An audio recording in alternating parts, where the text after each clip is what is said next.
Hello बच्चों, कैसे हो आप? उम्मीद है सब अच्छे होंगे। आइए आपका स्वागत करते हैं इस टेबल क्लास में। और कुछ टॉपिक्स जो आपके कुछ रह गए थे कल, वहीं स्टार्ट करते हैं। मोललता का एक न्यूमेरिकल लिखा हुआ दिखाई दे रहा होगा आप सभी को। और ये न्यूमेरिकल ये भी दिख रहा होगा कि यूपी बोर्ड 2017 में एनसीईआरटी से सब न्यूमेरिकल उठा उठा के आपके लिए लेकर आ रहे हैं। और हमारा न्यूमेरिकल है फर्स्ट बेंजीन के इक्विलियन में I2 घुली है। अच्छा, सबसे पहले ये पता होना चाहिए कि बेंजीन का फॉर्मूला क्या है और I2 कौन है। I2 होती है भाई आयोडीन, जो बेंजीन में घोली गई है। तो I2 हो जाएगा विलय, और जिसमें घोला जाता है वो होता है विलायक। और फिर उसके बाद दे दिया हमें I2 का मोल प्रभाज हमें दे दिया है 0.25, और विलियन की हमसे मोललता पूछी गई है। और जब I2 का मोल प्रभाज दे दिया, हमें किसका मोल प्रभाज निकालना होगा? पहले बेंजीन का। अच्छा, विलय और विलायक दोनों का मोल प्रभाज जोड़कर एक आना चाहिए। अब हमारे पास I2 यानी आयोडीन का मोल प्रभाज है 0.25। अगर हमें बेंजीन का मोल प्रभाज निकालना होगा तो हम इसे 1 में से माइनस कर देंगे, बेंजीन का मोल प्रभाज आ जाएगा। उसके बाद हमें चाहिए बेंजीन का भार, और मोल बराबर फॉर्मूला होता है भार बटे अणुभार। अणुभार बेंजीन का निकाल लेंगे, बेंजीन का फॉर्मूला होता है C6H6, और मोल्स यहां से आ जाएंगे, इसके बाहर निकल के आ जाएगा। जब बेंजीन का बाहर निकल जाएगा तो फॉर्मूला होता है मोललता का, कि मोललता बराबर विलय के मोलों की संख्या अपॉन विलायक का भार ग्राम में या किलोग्राम में। अगर मोल हमें भार अलग अलग लिख रहे हैं हम, तो हम लिखते हैं W/M, भार बटे अणुभार। कुछ वैल्यू लिखते हैं। सबसे पहले वैल्यू लिखेंगे I2 की, कि I2 का भार हमें दिया है, I2 का मोल, I2 के मोल हमें दिए हैं भाई 0.25, और मोल्स की यूनिट होती नहीं है मोल प्रभाज की। उसके बाद हमें क्या देखना? बेंजीन के मोल। बेंजीन का फॉर्मूला C6H6, बेंजीन का मोल या के मोल। बेंजीन के मोल कैसे निकालेंगे? 1 में से माइनस कर लेंगे 0.25। अच्छा, 1 में से 0.25 गया, कितना बचेगा? 0.75। कैसे निकाला? विलय और विलायक का दोनों का मिलकर मोल प्रभाज आना चाहिए एक। हमने क्या निकाल लिया? 1 में से 0.25 कर दिया। किसके मोल हमारे पास आ गए? बेंजीन के। अब हमें चाहिए बेंजीन का भार। क्या लिखेंगे? C6H6 का भार। अच्छा, ये फॉर्मूला पढ़ा है पहले भी, कि मोल बराबर होता है, मोल बराबर भार बटे अणुभार। मोल बराबर भार बटे अणुभार। अब हमें क्या निकालना? भार। भार इधर आ जाएगा, मल्टीप्लाई में कौन पूछेगा?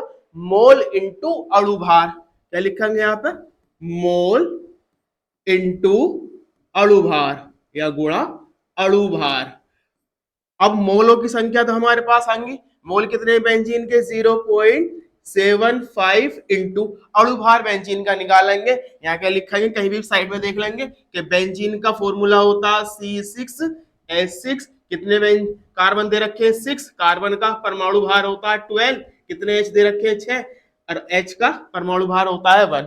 6 का मल्टीप्लाई करेंगे 12 से, 12 6 कितने होंगे? 72। 6 कम 6, 72 और 6 78।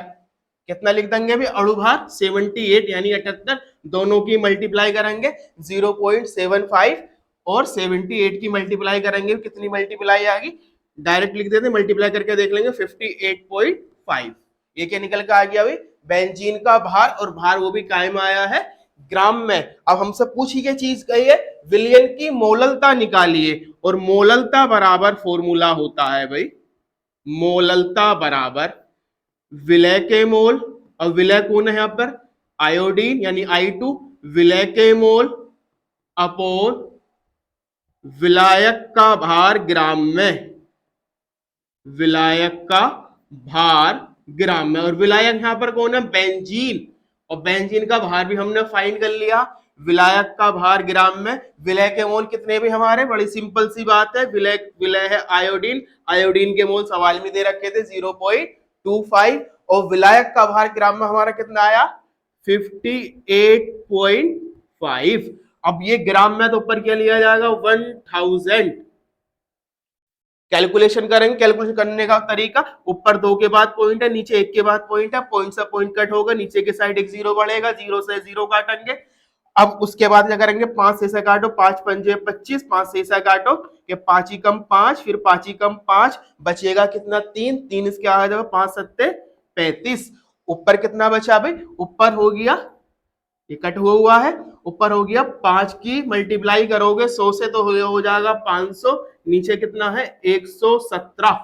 अब क्या काम करेंगे, 500 को भाग देनी हमें 117 से, भाग दो किस तरह से देंगे, 500 लिखेंगे और यहाँ पर आगा 117, पहाड़ा पढ़ेंगे भी 117 का 500 के अंदर पूरा पूरा 100 होता तो कितनी बार चला जाता, 5 बार। अब 5 बार तो जाने का नहीं, किसी भी कंडीशन में कितनी बार जाएगा, 4 बार। 4 की गुणा करेंगे 7 से, 4 सत्ते 28 का 8, 4 एकम 4 और 2 6, और उसके बाद 4 एकम 4 और 2 4 एकम 4 का 4। इसके बाद माइनस कर लेंगे, 10 में से 8 ढाई लगे, 10 में से 8 गए 2 बचे, यहाँ रह गया 9, 9 में 6 गए 3 बचे, यहाँ कुछ नहीं। क्या काम करेंगे, पॉइंट लगा के जीरो बढ़ा, कितना हो जाएगा 320। 468 में पहाड़ा पड़ा गया 4 बार और 320 में पहाड़ा पड़ा जाना चाहिए 3 बार आ जाएगा, 3 बार नहीं आएगा तो 2 बार आएगा, चेक कर लेंगे। तो 2 बार पढ़ के देखते हैं, 2 सत्ते 14 का 4, 2 एकम 2 और 1 3, 2 एकम 2, माइनस कर लेंगे, 10 में से 4 जाएंगे 6 और यहाँ कितना रह गया 1, 11 में से 3 गए 8, 2 में से 2 गए कुछ नहीं, तो 4.2 क्या निकल के आए, मोललता। मोललता को प्रदर्शित करते हैं स्मॉल एम से। स्मॉल एम नहीं बना सकते तो लिख सकते हैं मोल प्रति किलोग्राम।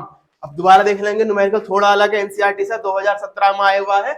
क्या दिया, बेंजीन के विलयन में I2 घुली है। बेंजीन में कौन घुली, I2। जो घोला जाए वो विलय होता है, जिसमें घोला जाए वो विलायक होता। और विलयन में I2 का मोल प्रभाज हमें दिया, यानी कि I2 के मोल हमें दिए हैं, विलयन की मोललता हमसे पूछी है। और ये बात हर बार पता होना चाहिए, विलय और विलायक का जो मोल प्रभाज होता है वो एक होता दोनों का जोड़कर। तो हमने I2 का मोल लिखा 0.25, उसके लिखा हमने बेंजीन का मोल, तो हमने क्या काम करा, एक में से माइनस के लिए 0.25 क्या है 0.75। और बेंजीन का भार कैसे निकाला हमने, भार बराबर फॉर्मूला होता, मोल बराबर फॉर्मूला होता है भार बटे अणुभार। भार बटे अणुभार, भार इधर लिया, फॉर्मूला हो गया मोल इंटू अणुभार। अब मोल कितने दे रखा 0.25 और अणुभार कितना इसका 78, दोनों की गुणा कर गुणा कितना है 58.5। मोलता बराबर फॉर्मूला होता है विलय के मोल अपन विलायक का भार ग्राम में। जब ग्राम में लिया तो क्या लिख देंगे यहाँ पे 1000। अब उसके बाद दोनों का मान लिखा 0.25 इंटू 1000 अपन 58.5, कौन सा पॉइंट कट करा, नीचे जीरो बढ़ा, 0 0 काटा, 5 से काटा 5 पंजे 25 और 5 से काटा 585, 5 एकम 5, 5 एकम 5, 5 सत्ते 35, ऊपर 5 की गुणा कर दी 100 से, 500 नीचे कितना बचा 117, 117 को भाग दे दी 500 से, कितना आंसर आ गया 4.2 एम। ये मोललता, मोलरता, नॉर्मलता, 3 टॉपिक कंप्लीट हुए। इसका आगे बढ़ते हैं, अगला टॉपिक हमारा रहेगा भाई सांद्रता ज्ञात करने की विधियां हैं। सांद्रता ज्ञात करने की 3 विधियां पहले थी, एक भार आयतन प्रतिशत, एक आयतन आयतन प्रतिशत और एक भार आयतन प्रतिशत। तीसरी थी मोलरता, मोललता, नॉर्मलता। अब शुरू होता है मोल प्रभाज, सबसे सिंपल मोल प्रभाज सभी के अंदर, लेकिन न्यूमेरिकल थोड़े सबसे इसके बड़े होंगे। न्यूमेरिकल पहले परिभाषा पढ़ेंगे, मोल प्रभाज की परिभाषा क्या याद रखेंगे, मोल प्रभाज को कहते हैं मोल अंश। मोल प्रभाज को भी का दूसरा नाम आ सकता है, एग्जाम में भी लिखा हुआ मोल अंश, और इंग्लिश में बोलते हैं मोल फ्रैक्शन, तोड़ना। अब उसके बाद परिभाषा क्या कहती है, किसी विलयन में एक घटक के मोल, यानी कोई हमारे पास कोई विलयन है उसमें एक घटक के मोल, और वो घटक विलय भी हो सकता है विलायक भी हो सकता है। वो फॉर्मूला जिस तरह हमसे पूछा जाएगा उस तरह हम बना लेंगे, तथा उसी विलयन पर से दोनों घटकों के मोल के योग के अनुपात को मोल प्रभाज कहते हैं। दोबारा पढ़ेंगे, किसी विलयन में उपस्थित एक घटक के मोल, यानी कि विलय के लिए मोल प्रभाज निकाले तो विलय के मोल, तथा उसी विलयन में उपस्थित दोनों के मोल, दोनों को मोल यानी विलय और विलायक के मोल के योग को क्या करना, हमें जोड़ना, अनुपात क्या करना, भाग देनी, अनुपात को मोल प्रभाज कहते हैं। दोनों के फॉर्मूले लिखेंगे, एक फॉर्मूला लिखेंगे भाई विलय के लिए, बिल्कुल परिभाषा के अकॉर्डिंग हमें फॉर्मूले लेके चलेंगे।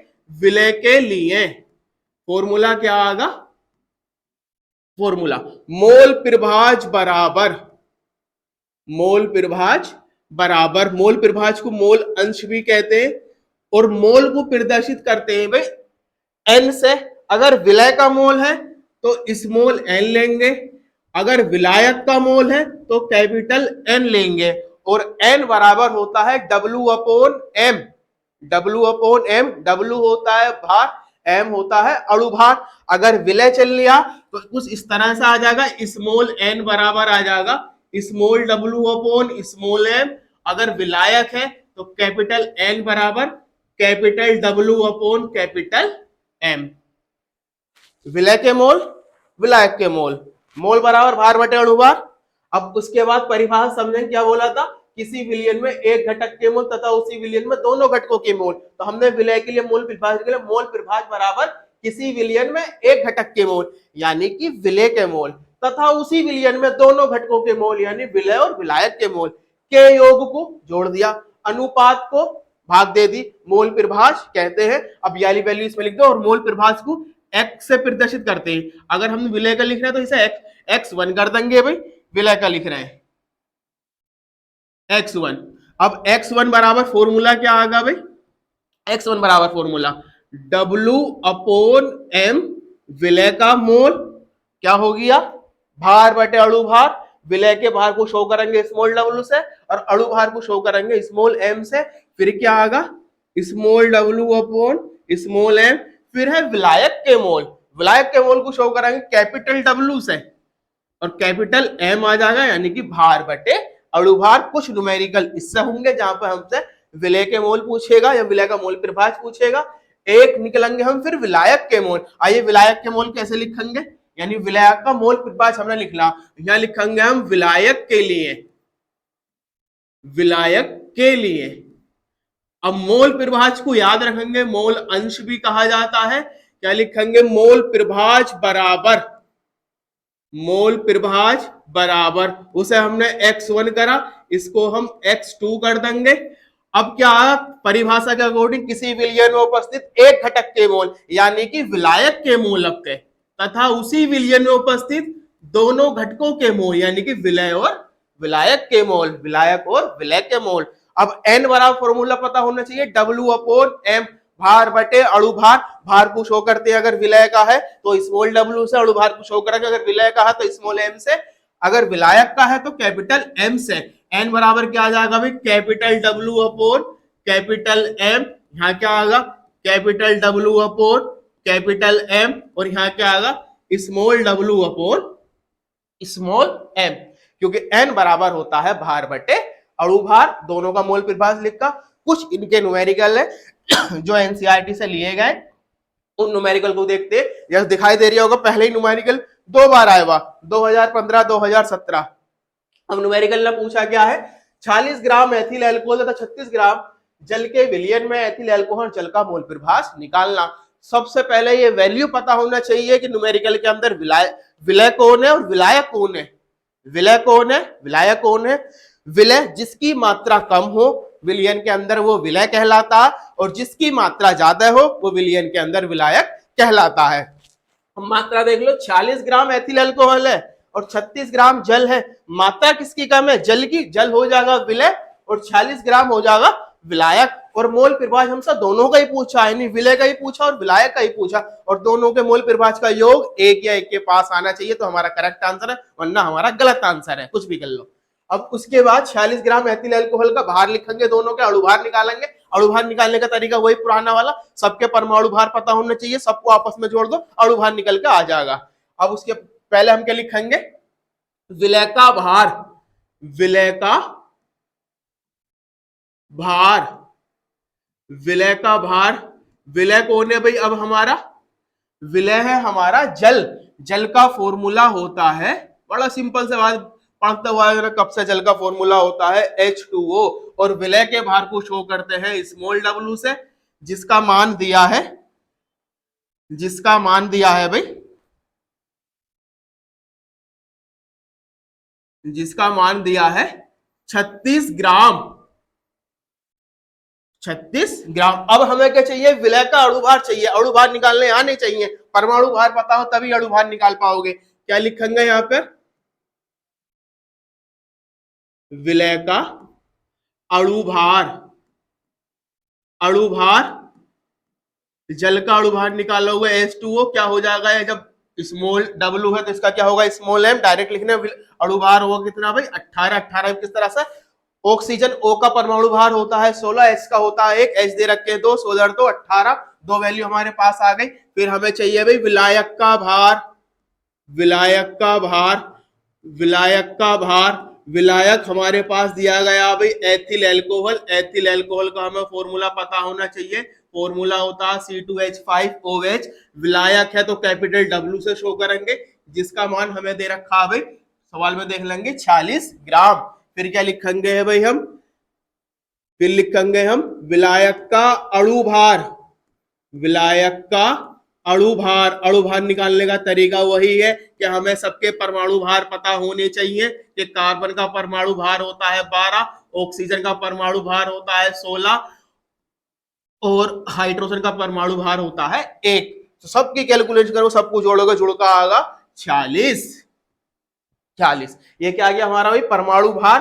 और परमाणु भार के बाद अणु भार निकालिए। अब हमसे क्या पूछा, विलयन में एथिल अल्कोहल जल के मोल प्रभाज की गणना कीजिए, यानी कि विलय का भी निकालना, विलायक का भी निकालना। तो पहले हम एथिल अल्कोहल जल का, पहले हम विलय का मोल प्रभाज निकालेंगे। क्या लिखेंगे, विलय के लिए, विलय के लिए, और विलय के लिए फॉर्मूला क्या आता है मोल प्रभाज का, कि मोल प्रभाज x1 बराबर, अगर विलय निकालना है तो x1 लिख लेते, अगर विलायक निकालना है x2, x1 बराबर फॉर्मूला क्या होता, किसी विलयन में उपस्थित एक घटक के मोल तथा उसी विलयन में उपस्थित दोनों घटकों के मोल के योग के अनुपात को मोल प्रभाज कहते हैं। क्या आता था, फॉर्मूला करेक्ट है, क्या आएगा, स्मॉल एन कैपिटल एन,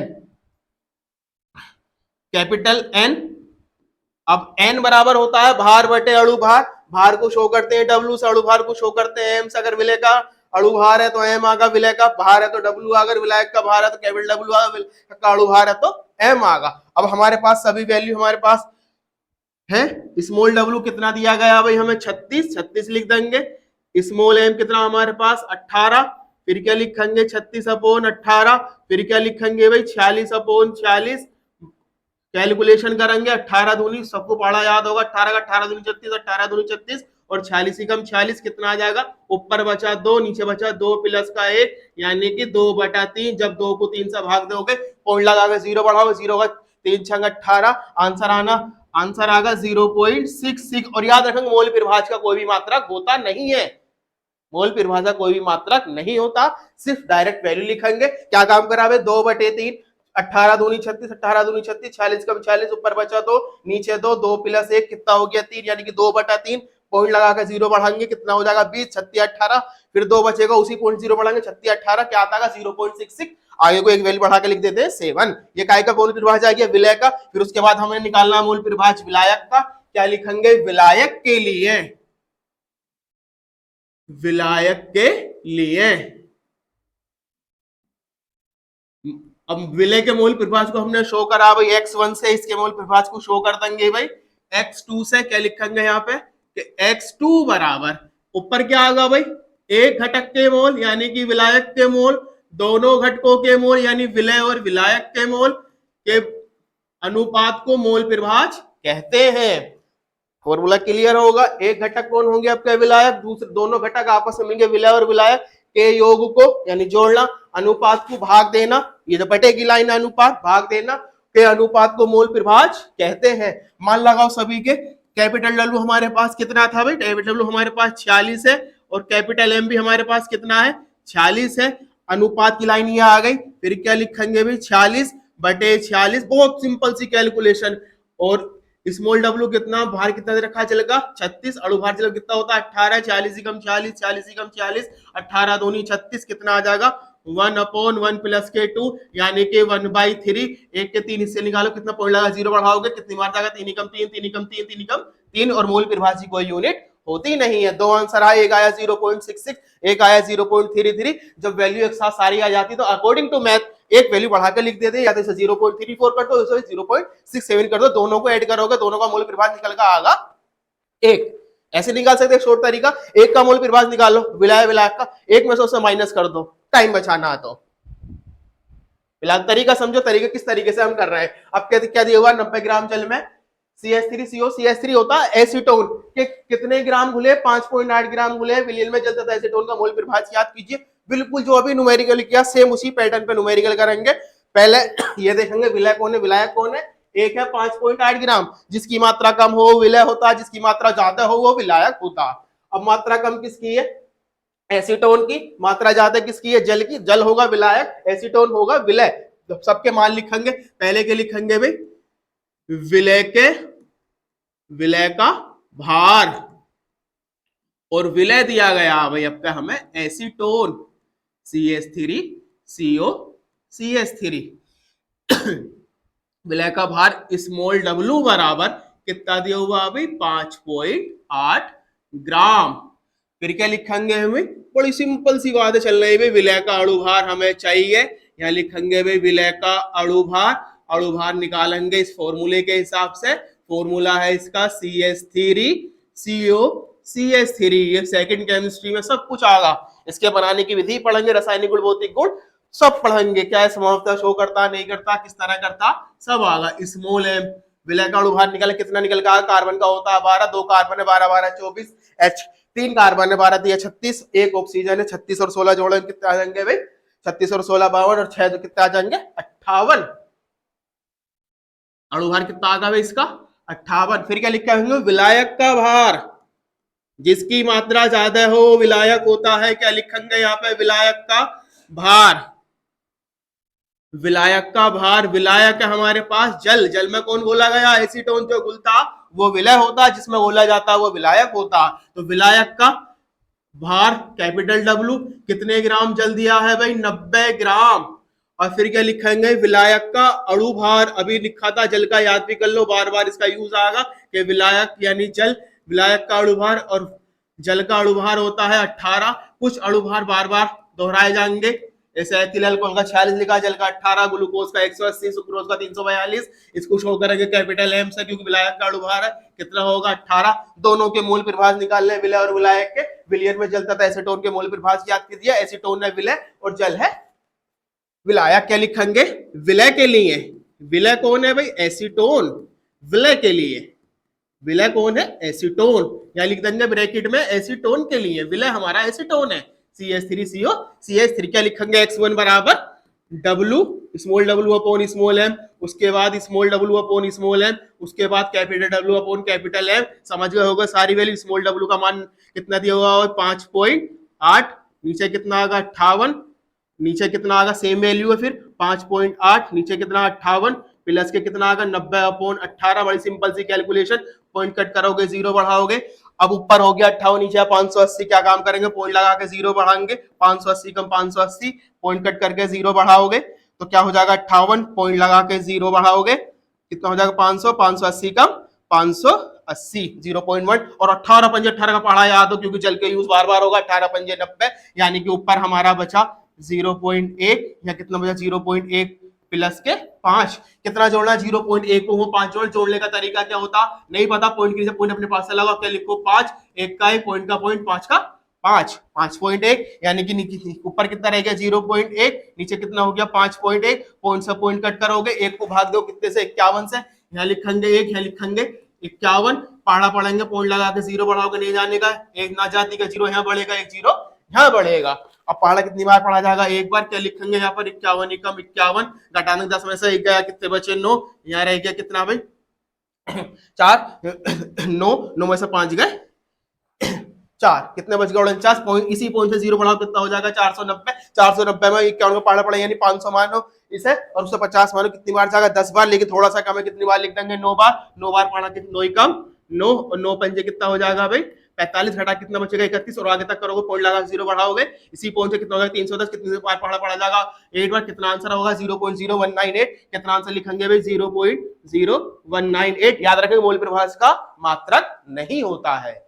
अगला किसका निकालना हमें भाई? विलायक के लिए। अब क्या लिखेंगे? विलायक के लिए। विलायक कौन है हमारे पास? विलायक है हमारे पास जल। विलायक के लिए, विलायक के लिए बड़ी सिंपल सी बात चल रही है कि x2 बराबर विलायक का मोल प्रभाज का शो कर दिया। x2 बराबर मोल प्रभाज को मोल अंश भी कहते हैं। क्या आएगा? Capital W upon capital M, फिर अनुपात capital W upon capital M, फिर small w upon small m।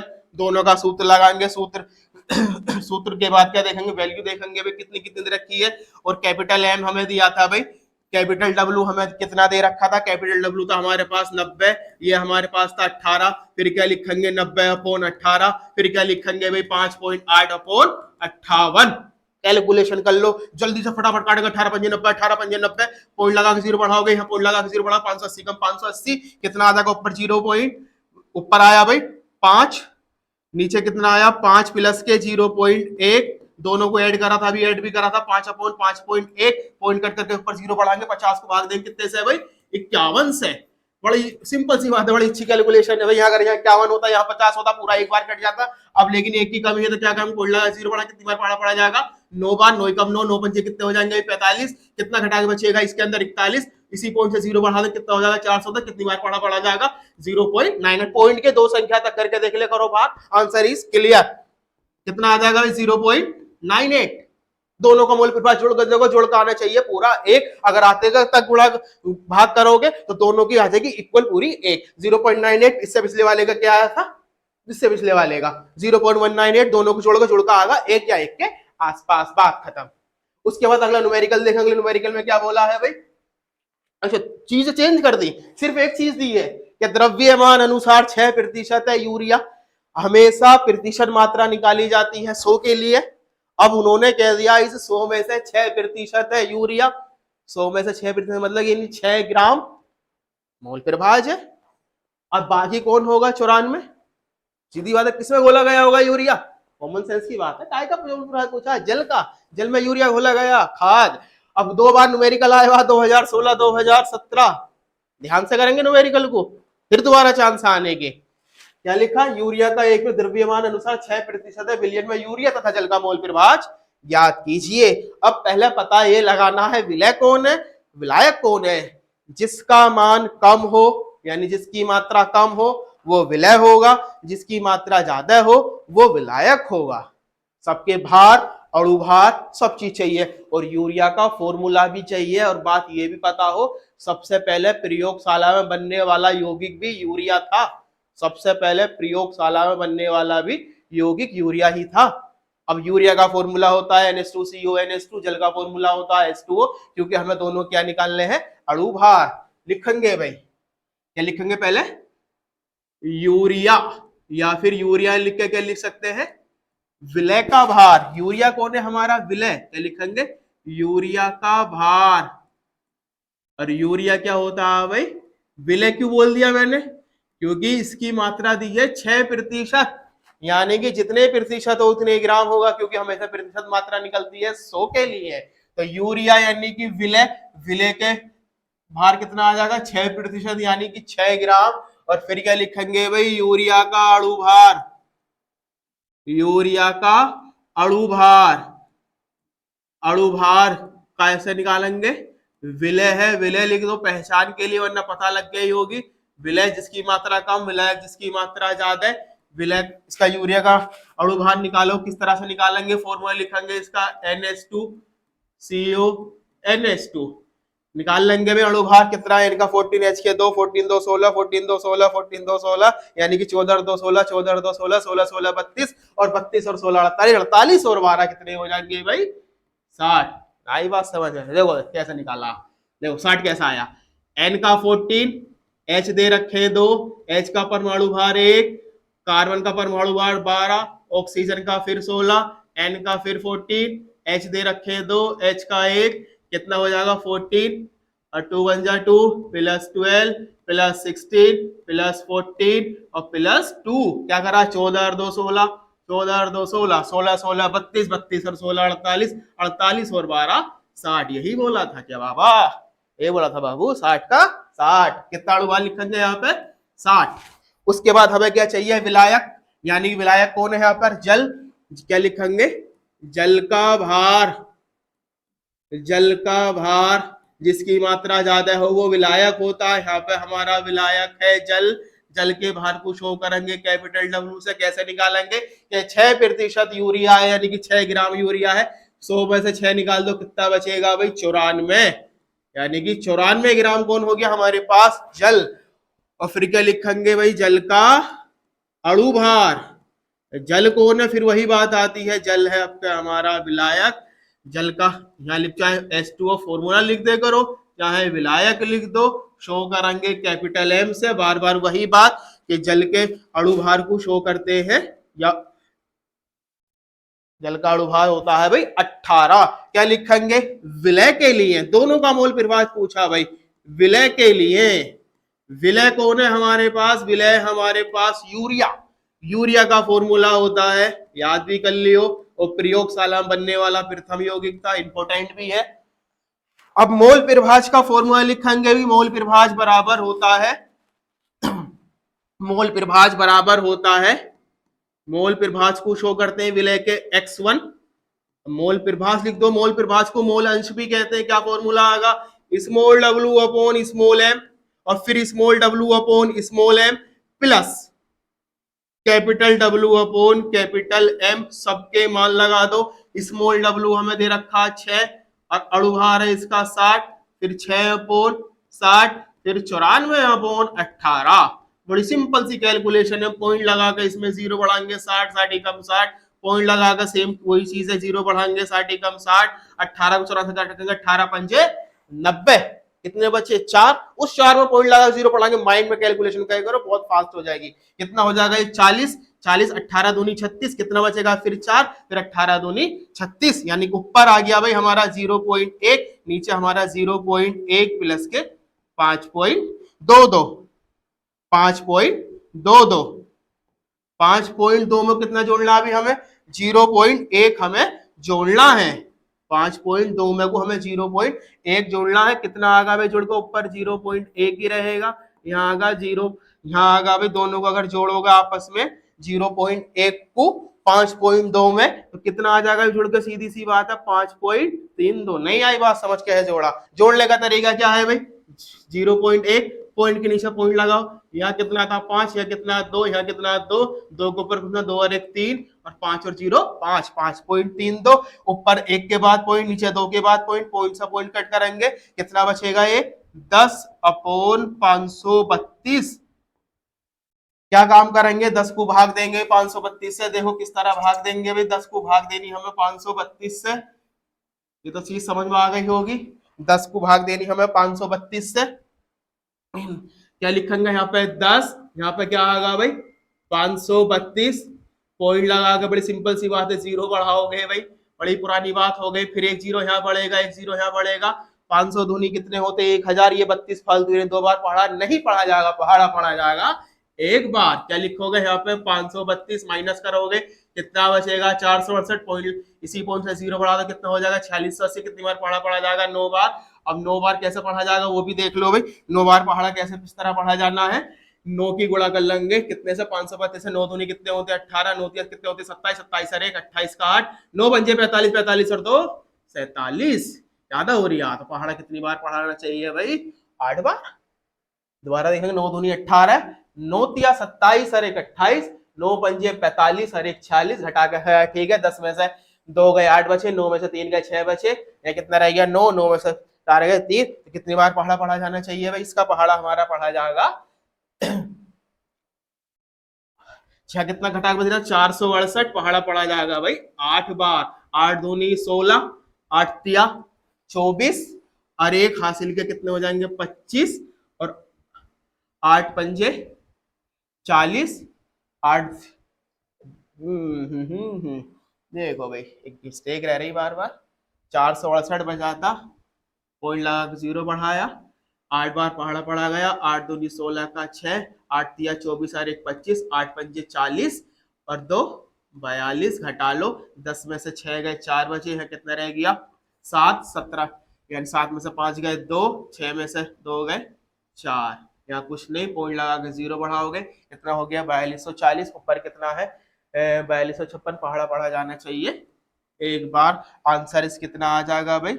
0.0187। दोनों का मोल कितना मोल प्रभाज आया विलय का? 0.0187। किस तरह से करी थी कैलकुलेशन?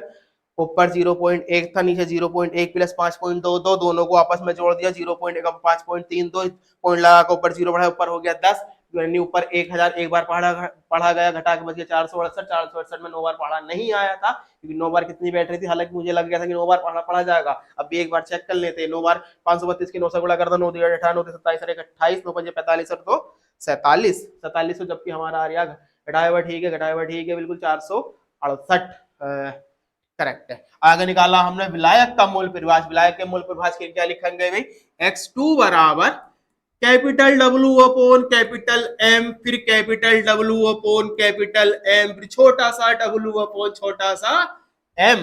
अब बड़ा W कितना दिया था भाई, बड़ा W हमें दिया था 94, बड़ा M हमारा था 98, फिर हमारा 94 अपॉन 18, फिर हमारा था भाई छोटा W, छोटा सा W कितना था भाई 6, और छोटा सा M कितना था भाई हमारा 60। इन दोनों की हमने भाग करी, भाग आई थी 5.22, इन दोनों की हमने भाग करी, भाग आई थी 5.22, और ये हो जाएगी 0.1, यानी कि ऊपर बचेगा 5.22 और नीचे 5.22 प्लस के 0.1। ये नीचे वाले हमने पहले भी जोड़े थे, अब भी जोड़ने पड़ेंगे। कितने जुड़ेगा आपका इसका 5.32, पॉइंट से पॉइंट कट करेंगे, कितना हो जाएगा 522 अपॉन 532। क्या काम करोगे, पॉइंट लगा के इसमें जीरो बढ़ाओगे, जब जीरो इसमें बढ़ाओगे, यानी चलो भाग देख भी लो कैसा करनी है भाई।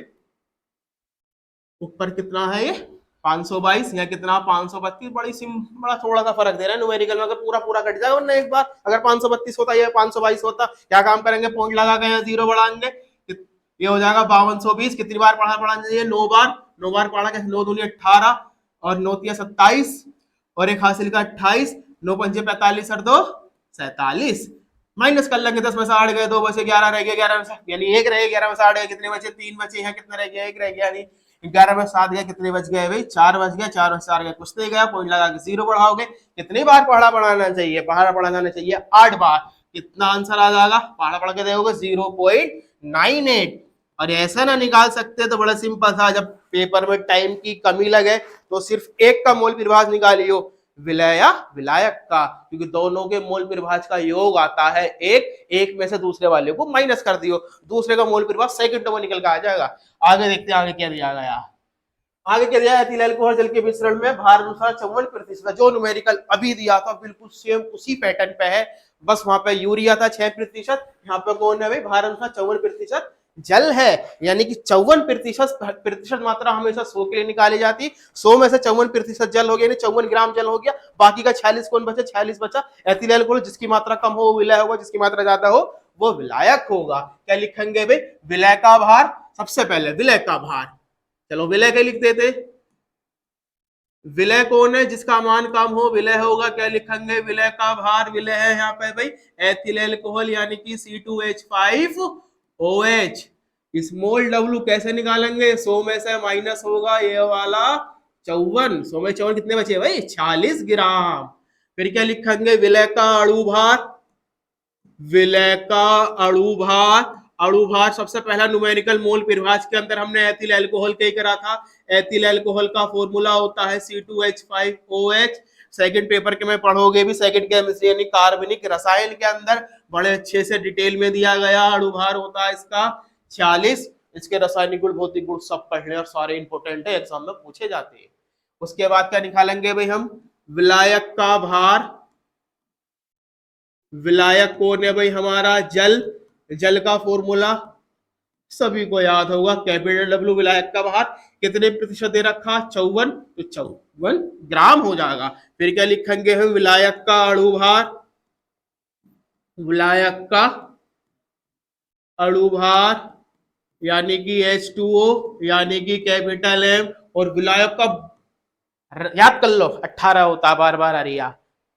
क्या लिखेंगे यहाँ पे, विलय के लिए, विलय कौन है भाई हमारा, विलय कौन है जिसकी मात्रा कम हो विलय होता, मात्रा किसकी कम है एथिल अल्कोहल की, यानी विलय के लिए क्या लिख सकते हैं यहाँ पे C2H5OH के लिए क्या लिखेंगे भाई, x1 बराबर small w upon small m, फिर small w upon small m, फिर capital W upon capital M, सबके मान लगा दो, क्या आगा भाई 46 अपॉन 46, फिर 46 अपॉन 46, फिर 54 अपॉन 18, बात खत्म एकदम, खटाओ काटो 46 कम 40, 40 कम 40, 18 पंजे 18 तिया 54, 18 तिया 54, यानी ऊपर आया 1 नीचे आया 1 प्लस का 3 यानी कि 1/4, चौथा हिस्सा कितना होता, अरे चौथा हिस्सा लेगो अभी तो कहीं जरूरत पड़ जाएगी, कितना होता चौथा हिस्सा 0.25, भाग देखे दोगे भाग आ गई 0.25।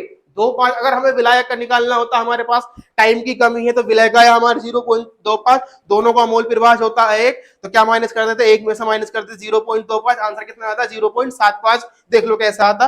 अगर ऐसा ना लग रहा ना यकीन माने तो निकाल के देख लो, क्या लिखेंगे, विलायक के लिए, विलायक के लिए मोल प्रभाज X2 बराबर capital W upon capital M, फिर capital W upon capital M, फिर छोटा सा W अपॉन छोटा सा m। W सीधा M, W उल्टा भाई M सीधा, बात क्या, W सीधा बनता, M W उल्टा बनता, M सीधा बनता, W for women, M for man, women हमेशा उल्टी हो। क्या फॉर्मूला आएगा बेट, बड़े डब्लू का मान कितना दे रखा था, मान देख लो, नहीं याद रह रहा तो पीछे से, बड़ा डब्लू कितना दिया था अभी हमें, बड़ा डब्लू हमारा था 54, और बड़ा एम था हमारे पास 18, यानी कि ऊपर क्या आएगा 54/18, फिर नीचे क्या आएगा 54/18, फिर क्या आएगा भाई, अच्छा ज्यादा वन हमेशा विलायक, विलायक का भाई यानी बड़ा डब्लू, और विलायक तुम्हारे पास शो करना है बड़े डब्लू से, औरतों की वैल्यू ज्यादा है, वो तो है भैया ज्यादा। और फिर क्या आएगा भाई 46/40, क्या करेंगे 18 दिया 54, 18 दिया 54, और 46 ही कम 46, यानी ऊपर 3 नीचे 3 प्लस के 1, यानी कि 3 बटा कितना आएगा भाई 4, पॉइंट लगा के 0 बढ़ाओ कितनी बार पढ़ा पढ़ा जाएगा 7 बार, पॉइंट लगाओ 0 बढ़ा लो कितनी बार, 4 पंजे 20, बताया था दोनों का मोल प्रभाज 1 आना चाहिए। देखो इसका कितना आता है 0.25, मैंने क्या कहा, एक में से माइनस कर दो, माइनस से कितना 0.75, ऐसा नहीं कर सकते, टाइम तुम्हारे पास है पूरा निकाल के दिखाओ कि 0.75, दोनों का मोल प्रभाज निकाल कितना आना चाहिए 1। आगे देखते हैं, आगे न्यूमेरिकल्स, मोल प्रभाज के बहुत न्यूमेरिकल है भाई। अगला मोल प्रभाज का दे दिया, जल में एथिल अल्कोहल का विलयन भार अनुसार 46, अच्छा उसी पैटर्न पे है भाई, उसी पैटर्न पे 2019 से पूछा गया। क्या काम करेंगे विलय का, एथिल अल्कोहल का विलयन कितना 46%, यानी 46 ग्राम। दूसरा कितना दे रखा है जल का, कितना बचेगा जल 54, और पिछले वाले में जल कितना था 54, कितना था 54 जल है 46 वो, सेम सवाल बिल्कुल, बस पैटर्न अलग पूछने का। कैसे करके पूछा, 40% हुआ, कितना दिया गया ये 54% जल है। अब इधर से कान पकड़ लो, उधर से कान पकड़ लो, बात बराबर है। अब उसके बाद क्या, इक्वल सवाल है, उसका अगला सवाल देखते हैं क्या दिया गया।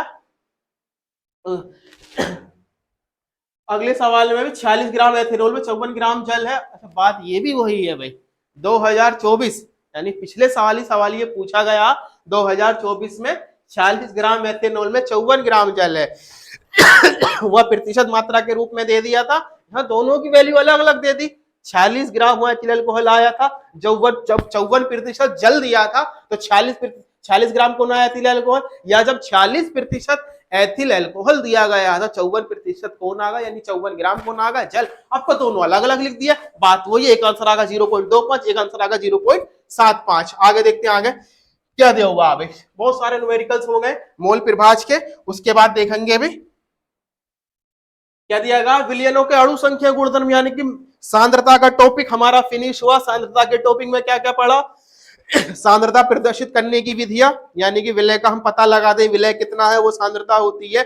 3 तरीके पहले थे कि भार अपोन भार प्रतिशत, यानी W अपोन W का प्रतिशत, दूसरा का भार आयतन प्रतिशत, तीसरा था आयतन आयतन प्रतिशत। फिर पढ़ी हमने मोललता मोलरता नॉर्मलता, और लास्ट में आज हमने पढ़ा मोल प्रभाज, यानी हमने खत्म कर दिया है विलयन की सांद्रता प्रदर्शित करने की विधियां। अब सांद्रता प्रदर्शित करने की विधियों के बाद अगला टॉपिक है विलयनों के अणु संख्या गुणधर्म। अच्छा ऐसे गुणधर्म जो विलय के मात्रा पर निर्भर करते हैं, विलय के अणुओं की संख्या पर निर्भर करते हैं, विलय के अणु संख्या गुणधर्म कहलाते हैं। पढ़ लो, यही लिखा हुआ होगा। क्या लिखा हुआ, किसी ऐसा अवाष्पशील विलय, अवाष्पशील विलय किसे बोलेंगे, जिसकी वाष्प ना बन पाए। अच्छा ऐसी कोई चीज है जिसकी वाष्प ना बन पाए, डायरेक्ट उड़ जा, बहुत सारी चीजें हैं भाई, बहुत सारे सॉलिड ऐसे आते हैं। और जल क्या है, जल तो वाष्पशील है, जल गर्म करोगे भाप बन के उड़ेगा। क्या लिखा, किसी अवाष्पशील विलय के लिए भौतिक गुण जो उस विलय में उपस्थित विलय के कणों की संख्या पर निर्भर करते हैं। कणों की संख्या क्या लिख सकते हैं, विलय के अणुओं की संख्या पर निर्भर करते हैं। कि विलयन के ऐसे गुणधर्म जो विलय के अणुओं की संख्या पर निर्भर करते हैं, विलयन के अणु संख्या गुणधर्म कहलाते हैं। अब वो गुणधर्म कौन से हो सकते हैं, परासरण दाब। अच्छा परासरण दाब किसे कहते हैं, आगे चल के पढ़ेंगे। वैसे परासरण दाब को अगर तुम्हें ऐसी बताना बड़ी सिंपल सी लैंग्वेज में, परासरण क्रिया को रोकने के लिए विलयन पर जितना बाह्य दाब लगाया जाए वो परासरण दाब कहलाता है। दोबारा सुनो, परासरण क्रिया को रोकने के लिए विलयन पर जितना बाह्य दाब, बाहर की तरफ से दाब, दाब यानी प्रेशर, दाब ऐसे ऐसे ऐसे किसी भी तरह से जितना बाह्य दाब लगाया जाए वो परासरण दाब कहलाता है। दूसरा वाष्प दाब में अपेक्षिक अवनम, इसके ऊपर राउल्ट का नियम दिया गया। क्वथनांक पौने, क्वथनांक होता है जिस भी तापमान पर वस्तु उबलनी शुरू हो या भाप बननी शुरू हो उसे क्वथनांक कहते हैं। उन्नयन हमेशा बढ़ना, क्योंकि टेम्परेचर बढ़ाने पर वस्तु उबलनी शुरू होती है। दूसरा का हिमांक होना, हिमांक बोलते हैं जब ना, तीन टॉपिक है, क्वथनांक, हिमांक, गलनांक। गलनांक सिलेबस में नहीं है, दो है ये फिलहाल। क्वथनांक पौने, क्वथनांक किसे कहते हैं जिस भी तापमान पर वस्तु उबलनी शुरू हो, भाप बननी शुरू हो उसे क्वथनांक भी कहते हैं। हिमांक किसे कहेंगे जिस भी तापमान पर वस्तु जमनी शुरू हो उसे हिमांक कहते हैं। पानी कितने पर उबलना शुरू होता है, भाप बननी शुरू होती, 100 डिग्री सेल्सियस। पानी कितने में जमता, पानी आगे जब 0 डिग्री सेल्सियस तापमान हो जाता पानी जमना शुरू हो जाता है। उसके बाद क्या लिखा है, किसी विलयन के अणु संख्या उस उपस्थित विलय के वियोजन एवं समगुणन। अरे बाबा ये क्या लिख दिया, किसी विलयन के अणु संख्या गुण।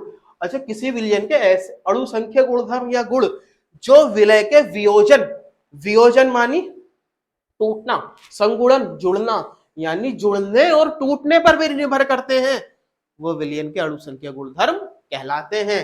अगर इतनी बात याद ना रहे तो सिर्फ इतनी बात याद रखियो, किसी अवाष्पशील विलय के वे भौतिक गुण, अच्छा कंडीशन है, विलय कैसा होना चाहिए, अवाष्पशील, वाष्पशील नहीं, किसी अवाष्पशील विलय के वे भौतिक गुण जो विलयन व्यवस्थित विलय के कणों की संख्या पर, कि उसमें कितने विलय के कणों की संख्या है निर्भर। विलय है भाई, विलायक नहीं है। मात्रा किसकी कम होती है, विलय की, ज्यादा किसकी होती है, विलायक की।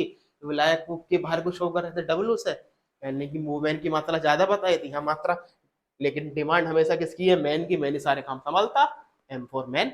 उसके बाद क्या दिया गया यह कहना गलत होगा कि गुण की विलय की संरचना निर्भर में, अच्छा ये बात ध्यान में रख लो, अगर हम ये कहना गलत है कि ये गुण विलय की संरचना पर निर्भर नहीं करते, यानी कि विलय की संरचना पर भी निर्भर करते हैं। विलय कैसा दिया गया, बनावट कैसी है, उस पर भी ये गुण निर्भर करते हैं। आगे चलते, आगे क्या दिया हुआ अभी, उसके बाद दिया हुआ भाई परासरण और परासरण दाब। उसके अंदर दो टॉपिक दिए गए हमें, विसरण दिया गया है, एक परासरण दिया गया, जो बड़ी सिंपल सी परिभाषा विसरण परासरण की। बस परासरण में इतना फर्क होता है, परासरण में अर्ध पारगम्य झिल्ली लगा देते हैं। क्या लिखा हुआ, विसरण के अंदर किसी विलय को विलायक में घोलने पर विलय के कणों का अधिक सांद्रता से कम सांद्रता की ओर स्वतः पिरवा, अपने आप चले जावे, स्वतः पिरवा गति कर समांगी विलयन बना लेना। समांगी विलयन किसे बोलते हैं, जब हम ये पता नहीं लगा पाए कि इसमें क्या क्या चीज घोली गई है उसे समांगी विलयन कहते हैं। और उदाहरण भी दे दिया रंग का, एक टुकड़ा जल में डालने पर, अच्छा रंग का टुकड़ा घर पे क्या रहता है, नील, ये कपड़े धोते हुए मम्मी धोती होंगी कपड़े, अब क्या करती मम्मी, थोड़ा नील डालती, पूरी बाल्टी में पानी हो गए, पूरी बाल्टी कैसी हो जाए, नीली। तो कम सांद्रता से अधिक सांद्रता की ओर या अधिक सांद्रता से कम सांद्रता की ओर अपने आप गति कर जाना। हम गति नहीं करवा रहे हैं, अपने आप जा रहे हैं, गति कर जाना क्या कहलाता है, विसरण कहलाता है। दोबारा सुन लो, किसी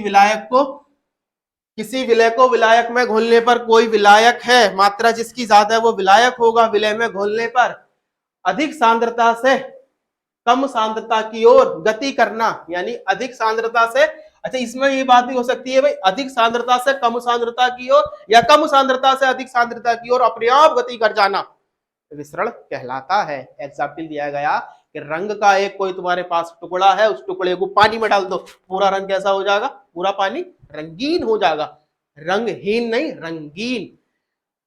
अब दूसरी चीज क्या दी गई हमें, विलायक के अणुओं का अर्ध पारगम्य झिल्ली। अच्छा अर्ध पारगम्य, दोनों की परिभाषा एक जैसी है, अधिक सांद्रता से कम सांद्रता की ओर या फिर कम सांद्रता से अधिक सांद्रता की ओर, बस परासरण में कितना सा फर्क है।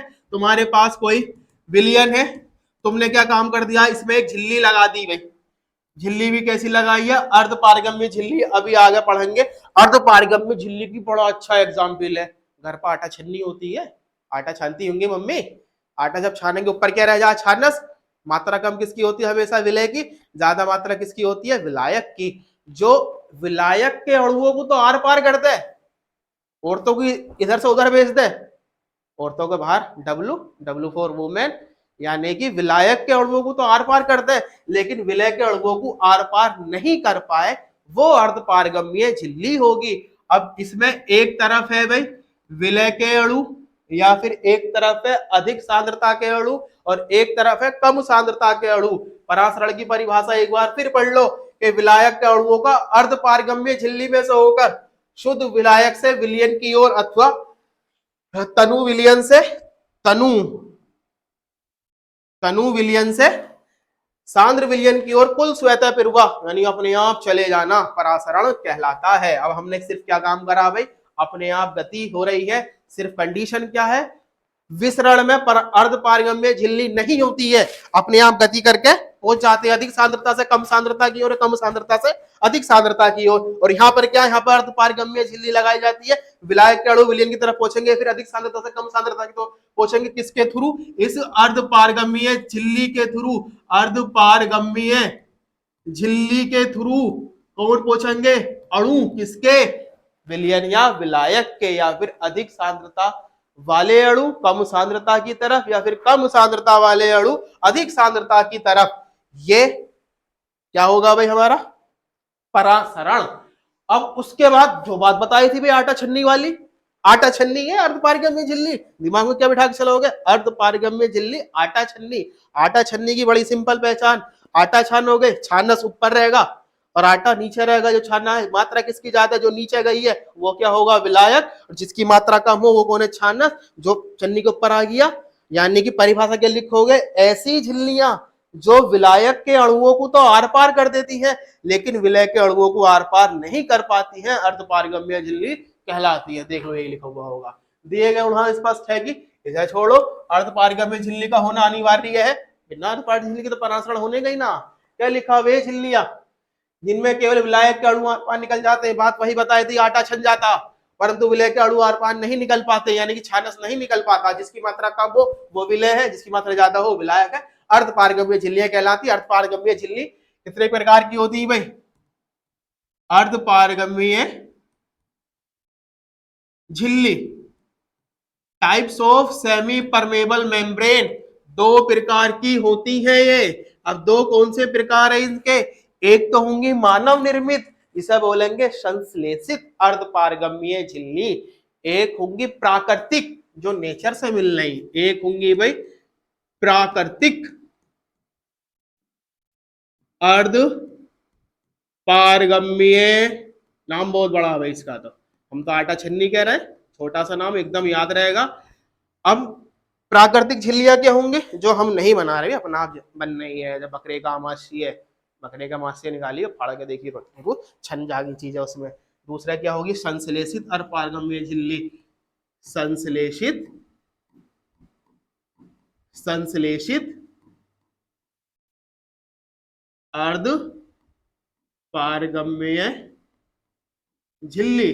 अच्छा, इसका कभी कभी एमसीक्यू पूछा गया, एमसीक्यू यानी मल्टीपल चॉइस क्वेश्चन, विकल्प पूछा गया, विकल्प दे दिया निम्नलिखित में से अर्ध पारगम्य झिल्ली है और एग्जाम्पल दे दिया कि Cu2 FeCN6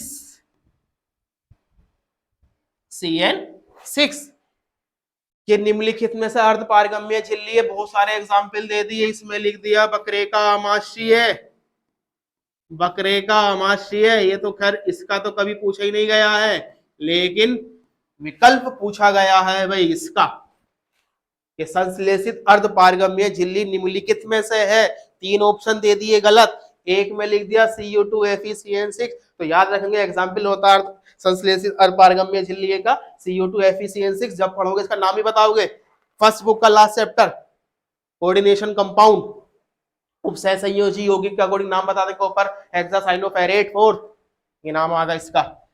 अब उसके बाद ये हमारी अर्ध पारगम्य झिल्ली हो गई। अच्छा, एक परिभाषा और आनी है भाई, एक परिभाषा और आनी है परासरण दाब की, उसे भी आज ही खत्म कर देते हैं, कल को परासरण दाब ज्ञात करने के नियम पढ़ेंगे। दो नियम होते हैं, बायल का नियम, चार्ल्स का नियम, जब दोनों नियम को आपस में मिलाते हो तो बनती है वान हाफ समीकरण।